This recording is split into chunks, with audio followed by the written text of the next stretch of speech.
మరణాత. దేవునికి మహిమ కలుగును గాక. ఈ రోజు దేవుని వాగ్దానం 32వ కీర్తన 1వ వచనము. తన పాపమునకు ప్రాయచిత్తం నొందినవాడు ధన్యుడు. మరి మన పాపములకు మనం ప్రాయచిత్తం నొందినట్లయితే మనం ధన్యులము. కాబట్టి ఉదయకాలంన మరి వాగ్దానము వినుచున్న ప్రియ దేవుని విశ్వాసులారా, ఇంకా ఏమైనా పాపంలో ఉన్నట్లయితే ఆ పాపము నుండి విడుదలను అనుగ్రహించాలి. ఆ పాపంలో నుండి మనం బయటికి రావాలి. అప్పుడు మన పాపమునకు ప్రాయచిత్తం ఉంటుంది.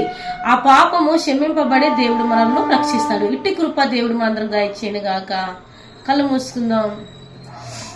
సర్వశక్తి కలిగిన దేవానికి స్తోత్రములు. ప్రభా మరణ అయా ఈ ఉదయకాలంలో ఈ వాగ్దానం ప్రభా మరి చూస్తున్నా ఏ బిడ్డ ఇంకా ఏ పాపములో ఉంటున్నారో ప్రభా, పాపం అని తెలియని పాపంలో ఎవరు ఉంటున్నారో ఆ పాపం నుంచి విడిపించి వారికి ప్రాయచిత్తం మీరు దాయిచ్చేయండి.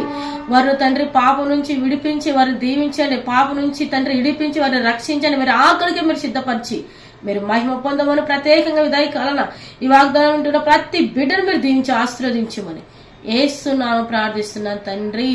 ఆమేన్.